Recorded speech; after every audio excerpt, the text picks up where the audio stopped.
there is trouble brewing again in the WhatsApp community with a new privacy controversy. And we've got users abandoning the platform in droves. We've got government reviews that are cropping up all over the world. And there's a lack of clarity coming from this Facebook-owned social media company. So we're going to dive into it a little bit here.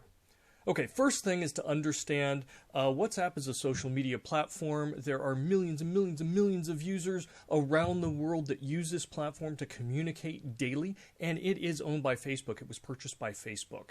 And this privacy controversy, it's not the first one. There have been previous ones. In fact, back in 2016, they decided and they let users know, hey, we're going to start sharing information with our parent company, with Facebook. And users were concerned, right? Rightfully so. But they put in there that you could opt out.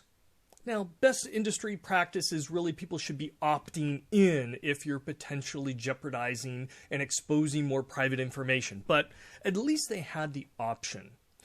Recently, they've now come out and said, we are going to share your data. It's not optional. You can't opt out.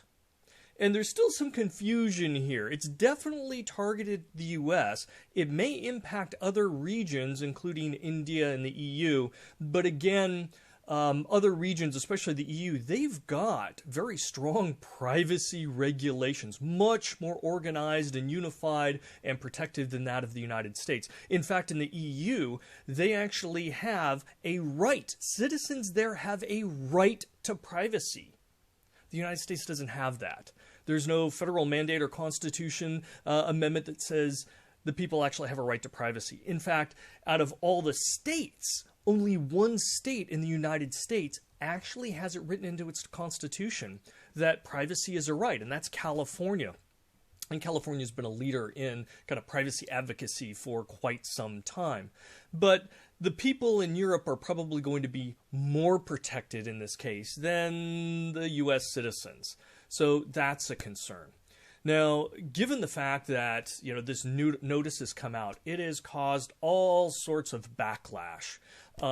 Privacy advocates have been, ringing the bells going, hey, we said you should have moved from this platform for a while, but this again proves that you really need to be moving towards a more secure platform. Elon Musk even tweeted out, hey, it's time to move to Signal, right? Signal is a competitor who also has end-to-end encryption and doesn't actually share data out to partners at Facebook or anything else.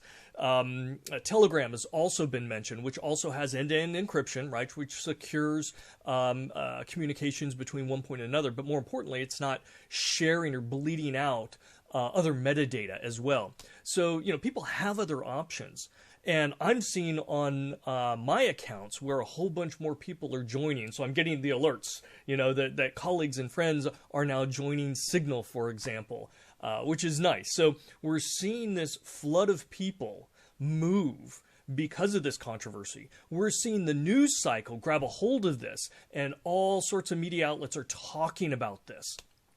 And in response, WhatsApp has actually come out with an announcement, and they've said, okay, well, we're going to put this on hold because there's some confusion here, and really we're not doing anything bad. And they even made a nifty infographic here.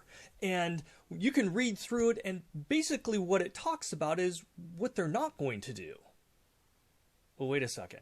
Why aren't you saying what you are going to do? We'll get into that in a minute.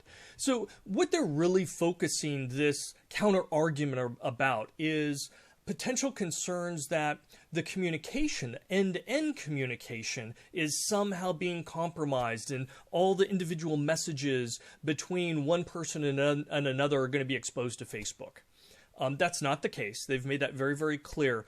But in reality, that really isn't the issue. Right? If it was the issue, this would be even bigger. What's really the issue is about sharing the metadata. It's about sharing the information, for example, what merchants you're buying something from, what stores you're communicating to, how much you're spending, maybe even whether you're going into a physical store or not. All those kinds of metadata may be shared. We don't know because WhatsApp actually isn't telling us what data is going to be shared. They're keeping it very vague, and instead they just want to kind of focus the conversation on this straw man of, well, no, the end-to-end communications are still secure between you and a private person. Not necessarily you and a business, because especially if these businesses are using Facebook's new infrastructure platform, that may also be exposed. But even if they're not, there's probably a level, there certainly is a level, of data exposure. So that becomes a real big problem. And we have to think about this in terms of privacy. Okay? For all the social media platforms or all the applications we use, the digital world, think of them as individual silos. And when we use them, they do gather data because they have to service us and know who we are and all the great. But that becomes a privacy concern if they're collecting more data than they need to, or maybe they're sharing it or selling it, things of that sort. And that's bad. But what's even worse is when you have these silos starting to communicate with each other.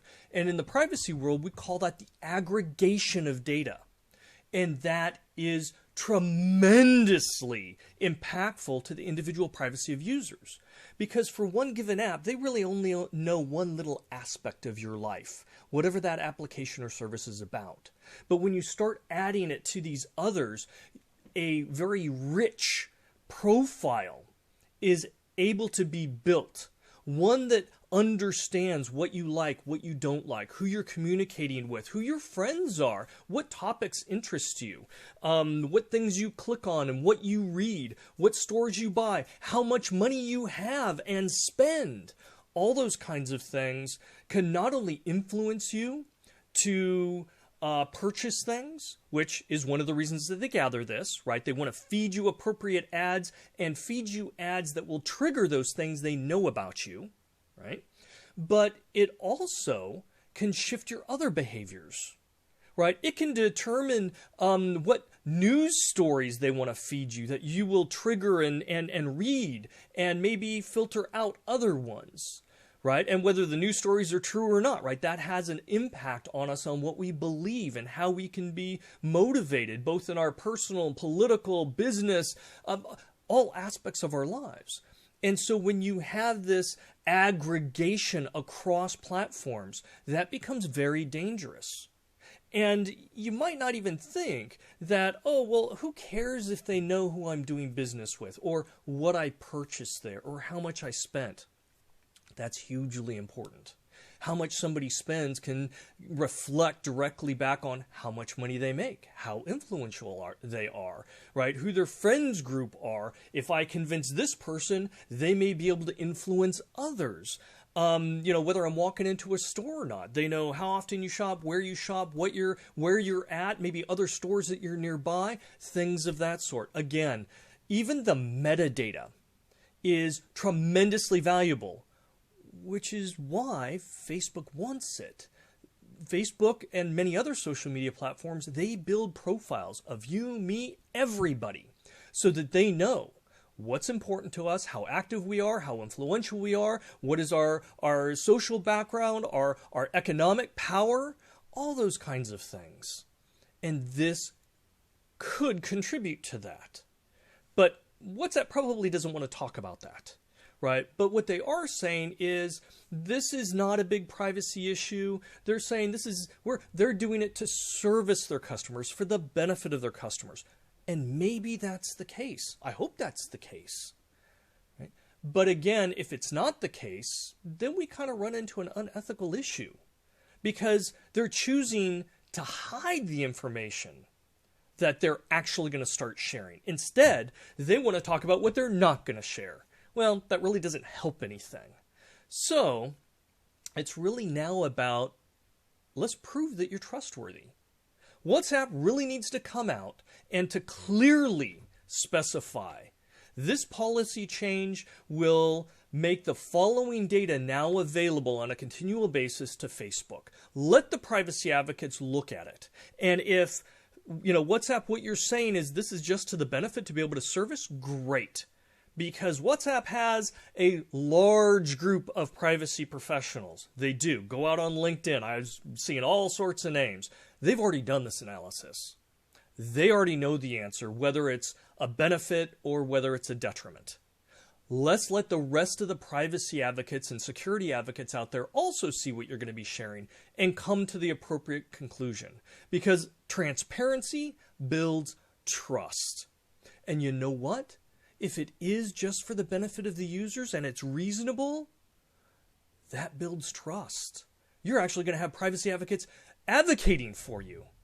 If, on the other hand, you've chosen to go down a path where it's a detriment to your users, well, again, you're going to have privacy advocates and users be aware of that. So it really comes down to how transparent do you want to be. If you're doing things right and for the benefit, then you should have no issues in providing the information of exactly what metadata is being shared. If you knowingly are doing something to the detriment of your users, I have a feeling you're going to remain silent. You are going to fight to not be explicit in detailing what you're going to share. So it's really up to you. If you want to earn trust and you believe, what you're doing is good, then there should be no issue with transparency. So the gauntlet's been thrown down. It's up to you, WhatsApp. My concern will be if it's silent, because that in itself is very telling. I really hope that WhatsApp steps up and provides the information and the metadata and starts to communicate with the privacy professionals of the world to be able to have those open discussions. In fact, you know what? I will offer to do a video blog with the privacy professionals from WhatsApp, and we can have an open and honest conversation back and forth, and we can talk about it. And I'm sure I'm not the only one out there that would do that. So WhatsApp, the ball's in your court.